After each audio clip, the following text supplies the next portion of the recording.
조성민 마지막 말, 마지막 연인을 만나다. 진실은 7년 후에 열립니다. 한국에서 살 길이 없네요. 전 프로야구 선수이자 고 최진실 씨의 전남편 조성민 씨가 어머니에게 마지막으로 남긴 메시지다. 조성민 씨는 숨지기 직전 어머니와 여자친구에게 자살을 암시하는 메시지를 보냈다. 0시 11분께 어머니에게 저도 한국에서 살 길이 없네요. 엄마한테 죄송하지만 아들 없는 걸로 치세요라는 문자 메시지를 전송했다. 5분 뒤 여자친구에게는 내 인생의 마지막이 자기와 함께하지 못해서 가슴이 아프다. 꿋꿋이 잘 살아라고 카카오톡 메시지를 남겼다. 조 씨의 어머니는 충격을 받아 병원 응급실로 옮겨진 것으로 알려졌다. 일본의 명문 요미우리 자이언츠에서 뛰었던 조성민 씨는 2000년 배우 최진실 씨와 결혼했으나 2004년 파경을 맞았고 최진실 씨가 2008년 자살하면서 큰 충격을 받았다. 최진실 씨의 동생으로 조카들을 무척 사랑했던 최진영 씨마저 2010년 자택에서 목을 매면서 조성민 씨는 심리적으로 더 위축됐다. 조 씨는 지난 크리스마스와 새해 첫날 그리고 최근 또 한 차례 아들과 딸에게 옷 따뜻하게 입어라라는 문자 메시지를 보내기도 했다. 두 아이의 양육권과 친권은 외할머니에게 있다. 그는 죽기 3년 전 부모님과 함께 살았고 지난해부터 본가와 도곡동 여자친구의 집을 오가며 생활했다. 부모님과 함께 살면서 그는 점점 예전 모습을 되찾아갔다. 하지만 깊은 외로움을 숨길 수 없었을까? 아이들과 함께하지 못하는 죄책감, 부모님에게 상처를 준 후회, 대중의 차가운 시선, 사업 실패에 대한 스스로의 원망. 그는 사람들이 자신의 이야기를 들으려고도 하지 않는다고 단정지었다. 그래서 자신에겐 그 어떤 인터뷰도 무의미하다고 얘기했다. 그럼에도 그는 매번 기자에게 의리를 보여주었다. 대중으로부터 숨고 싶을 때 자신을 찾는 야속한 기자에게 기꺼이 자신의 이야기를 들려주었다. 이혼 당시 세상으로부터 몰매를 맞을 때도, 재혼 후 결혼 생활이 순탄치 않았을 때도, 사업 실패로 힘겨울 때도 못 이기는 적 자신의 이야기를 들려주었다. 야속했을 것이다. 약하디 약한 사람이기에 그런 글을 볼 때면 영혼까지 상처받은 것 같아 미안하고 안쓰러웠다. 그의 사무실에서 이런저런 이야기를 나누다가 문득 기자가 외로워 보인다는 말을 한 적이 있다. 그의 대답이 기억에 남는다. 외롭죠. 술 한 잔 마시고 싶어. 휴대폰을 열었는데 수백 개의 번호 중 편하게 소주 한잔 하자고 말할 사람이 없을 때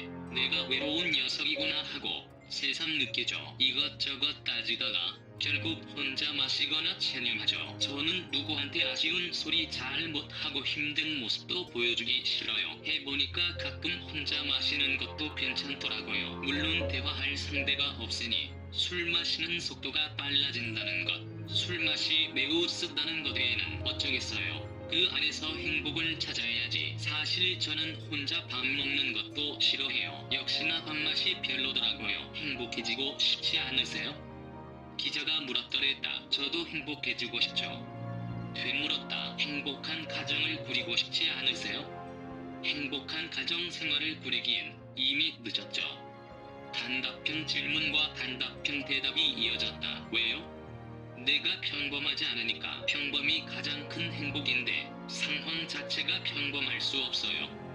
그가 담배를 물었다. 사흘에 2갑 습관적으로 태운다고 했다. 담배라도 피워야죠. 그가 그랬었다. 인생을 살면서 후회되는 일이 많다고 했다. 하지만 후회가 무의미하다는 것도 알았다. 다 지나간 일이에요. 아무 의미 없어요. 그럼에도 조성민이라는 남자에게는 최종 목표가 있었다. 잘 사는 것, 아쉬운 것 하나 없이 하고 싶은 거 다 하며 살고 싶어요. 아이들에게, 부모님에게 그리고 친구들에게도 내가 해줄 수 있는 전부를 해주고 싶어요. 막연하지만 사랑하는 사람들에게 뭐든 해주고 싶은 사람이 되는 것, 그게 제 희망사항이죠. 그리고 영원한 야구인으로 남고 싶고요. 사랑하는 사람에게 행복을 주는 것, 그것이 그의 마지막 바람이었다.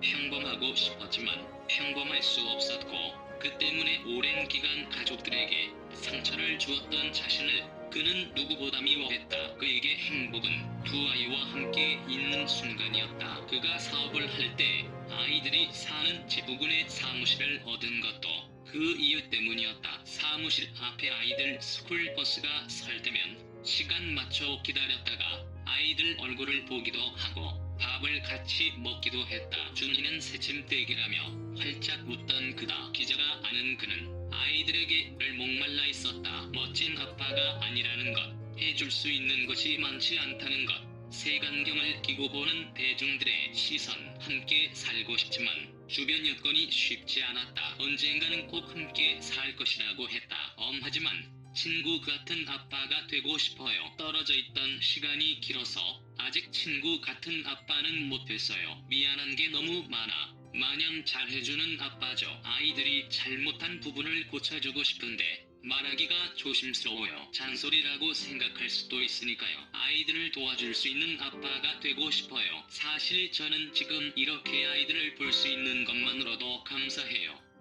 아이들에게 하고 싶은 말도 많았다. 수줍은 얼굴로 그가 말했다. 아들아, 씩씩하고 친절한 남자가 되라. 힘든 때일수록 가슴을 펴고 앞을 바라보며 정직하게 살아라. 인생은 누구에게나 시련이 있기 마련이란다. 딸아, 기쁜 일이 있으면 크게 웃고 슬픈 일이 있으면 펑펑 소리 내 울어라. 내가 잘못했을 때는 유쾌하게 사과해라. 사랑한다, 아가들아. 그의 사무실에는 준희가 활짝 웃는 사진이 놓여 있었다. 안타까운 사실은 죽기 전 꽤 오래전부터 그는 아이들을 만날 기회가 많지 않았다고 한다. 그 때문에 더욱 힘겨운 나날을 보내고 있었다. 그래서 보란듯이 재개하고 싶었다. 그런데 그토록 그리운 두 아이를 남겨두고 세상을 떠났다. 세상으로부터 끝없이 오해를 받았던 그는 세상 어디에도 없는 착한 남자였다는 것을 기자는 안다. 도곡동 오피스텔. 조성민의 마지막 연인을 만나다 조성민은 40살 동갑내기 여성과 교제 중이었다. 기자가 아는 그는 사랑지상주의자다. 사랑하는 여자 앞에서 아이 갖고 세상을 등지더라도 전부를 바친다. 첫 번째 결혼은 가족을 등지며 선택했고 두 번째 결혼은 세상을 등지고 선택했다. 결과적으로 무모한 사랑이었다. 어쩌면 그도 알고 있었을지 모른다. 그런 사랑의 결말은 대부분 참혹한 버림과 상처라는 것을 그가 그랬다. 그는 사랑하는 사람 앞에서